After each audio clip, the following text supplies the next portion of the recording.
নমস্কার বন্ধুরা, রিপাস হোম কিচেনে আপনাদের জানাই সবাইকে স্বাগত। আর এই যে আর একটা নতুন রেসিপি নিয়ে চলে এসেছি আপনাদের সাথে। আর এখানে কিন্তু এই রেসিপিটা ভীষণই সুন্দর, সফট, একদম নরম তুলতুলে হয়েছে। আর এটা কিন্তু সকালে বা বিকেলে জলখাবারের জন্য আপনারা রাখতে পারেন।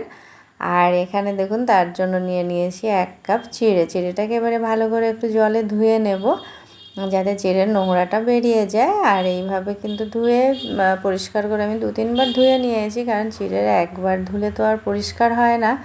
তো এবারে ওই চিড়েটাকে কিন্তু এই যে ধুয়ে জল ঝরিয়ে আমি সাইডে রেখে দেবো। ওতেই পরে একদম সুন্দর নরমও হয়ে যাবে। ততক্ষণে আমি বাকি যে তৈরি করার আছে সেগুলো আমি রেডি করে নেব, যে জিনিসগুলো আমার দরকার হবে এই রেসিপিটার জন্য। আর তার জন্য দেখুন এখানে নিয়েছি একটা মাঝারি সাইজের আলুটাকে এরকম ডুমো ডুমো করে কেটে নেব। আপনারা চাইলে কিন্তু আলুটাকে গ্রেটও করে নিতে পারেন, কোনো সমস্যা নেই, কিন্তু আমার এখানে ডুমো ডুমো হলেই চলে যাবে। তো এবারে আলুগুলোকে একটু জল দিয়ে ধুয়ে নেব কেটে নিয়ে। আর এবারে আমি একটা নিয়ে নেব মিক্সার জারের ভিতরে এই যে এবারে আমি দিয়ে দেবো এই যে ডুমো ডুমো করে কেটে রেখেছি আলুগুলো। ওই জন্য আমি এটাকে ডুমো ডুমো করেই কেটেছি, গ্রেট করার কোনো প্রয়োজনও নেই, চাইলে করতেই পারেন। আর এখানে এবারে আমি দিয়ে দেবো 1 টুকরো আদা। এটা কিন্তু সম্পূর্ণ নিরামিষ একটা রেসিপি, এর মধ্যে কোনো পেঁয়াজ কোনো কিছুই দেওয়া হয়নি। এটা কিন্তু আপনি নিরামিষের যে দিনগুলো থাকে সে সময়ও কিন্তু জলখাবারে বা রাতে ডিনারে কিন্তু করতেই পারেন। আর দিয়ে দিচ্ছি একটা কাঁচা লঙ্কা। আর এই যে চিড়েটা আমি ধুয়ে রেখেছিলাম, সুন্দর সফটও হয়ে গেছে, একদম নরম হয়ে গেছে। তো এবারে দিয়ে দেবো চিড়েটা দিয়ে এবারে আমি এর ভিতরে দিয়ে দিচ্ছি একটু গোটা জিরে, 1 চামচ পরিমাণ মতো দিয়ে দেবো গোটা জিরেটা দিয়ে এবারে আমি দিয়ে দেবো অল্প জল। এটা পেস্ট করতে যতটুকু একটু লাগবে ওরকম হিসাব করে একটু জলটা দিয়ে আমি এবারে মিক্সারটাকে ঘুরিয়ে নেব। এই যে দেখুন একটা থকথকে কিন্তু পেস্ট তৈরি হয়ে গেছে। এই যে এবারে আমি এটাকে নামিয়ে নেব। এরকম কিন্তু একদম গাঢ় একটা পেস্ট আমি তৈরি করেছি। এবারে একটু হাতা দিয়ে ভালো করে একটু মিশিয়ে নাড়াচাড়া করে নেব।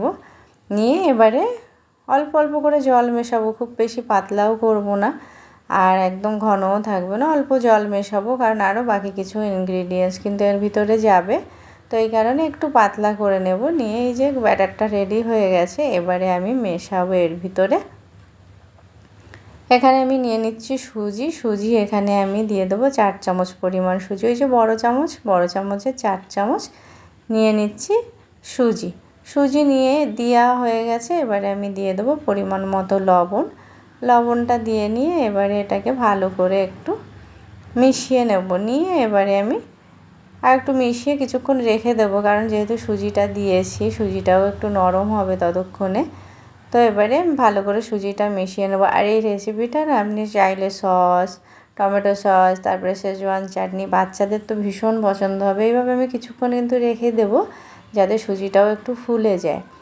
তো এবারে এই যে কিছুক্ষণ বাদে এবারে আমি এর ভিতরে দিয়ে দেবো। আর যেহেতু আমি 4 চামচ ওখানে সুজি নিয়েছি, আর এখানে আমি বাইন্ডিংয়ের জন্য দিয়ে দেবো একটু আটা। চাইলে আপনারা কিন্তু এখানে বেসনটাও কিন্তু ইউজ করতে পারেন। এখানে আমি দিয়ে দিয়েছি আটা।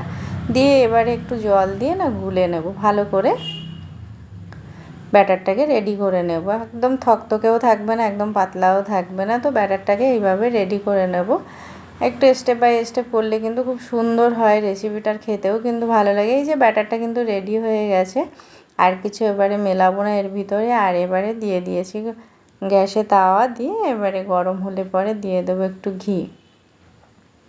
ঘিটা দিয়ে ভালো করে ব্রাশটা দিয়ে ভালো করে তাওয়াটাকে মাখিয়ে নিয়ে ঘিটা এবারে আমি দিয়ে দিচ্ছি এই যে ব্যাটারটা দিয়ে একদম হালকা হাতে কিন্তু ব্যাটারটা দিয়ে দিতে হবে। আর এই সময় আঁচটা কিন্তু একদম কমিয়ে রাখবো, রেখে পরে এই যে ব্যাটারটা কিন্তু আমি এইভাবে ধীরে ধীরে দিয়ে দিচ্ছি।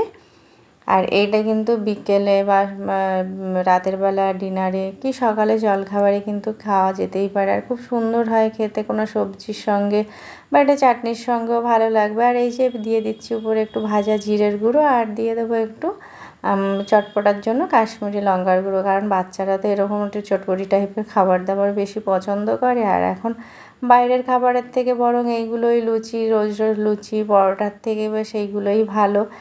আর এবারে আমি একটু দেখুন অনেকটা হয়েও গেছে, তো এই সময় দিয়ে দিয়েছি একটু ঘি দিয়ে এই যে এবারে আমি ফিরিয়ে দিলাম। আর দেখুন একটুও কিন্তু কোথাও মানে ফেটেও যায়নি, কিছু না, সুন্দরভাবে কিন্তু রেডি হয়ে গেছে। এর নাম কি দিতে পারেন, চিলা কি যা ইচ্ছা নাম দেওয়া যায়, তো আপনারাই ঠিক করুন এর নামটা। তো এইবার আমি কিন্তু সেকেন্ডটাও কিন্তু এই সেমভাবে ভেজে নিচ্ছি। আর এই যে আমার প্রত্যেকটা কিন্তু রেডি হয়ে গেছে, আর এই যে তুলে নিয়েছি প্লেটে। এবারে একটু সস দিয়েই আমি এটাকে সার্ভ করেছি। আর বাচ্চারা যেহেতু দেখুন কতটা সফট হয়েছে আর কত সুন্দর হয়েছে, একদম মুলায়েম তুলতুলে। তো এটা কিন্তু সস দিয়েও খাওয়া যাবে, আর না আপনারা আপনাদের যেরকম ইচ্ছা হবে, বা কোকোনাট চাটনি যা দিয়ে ইচ্ছা হয় খাওয়া যেতে পারে। আর এই যে নারকেলের চাটনি আমি রেডি করে রেখেছি আগে থেকে, এই চাটনি দিয়ে এবারে আমি এটাকে সার্ভ করব।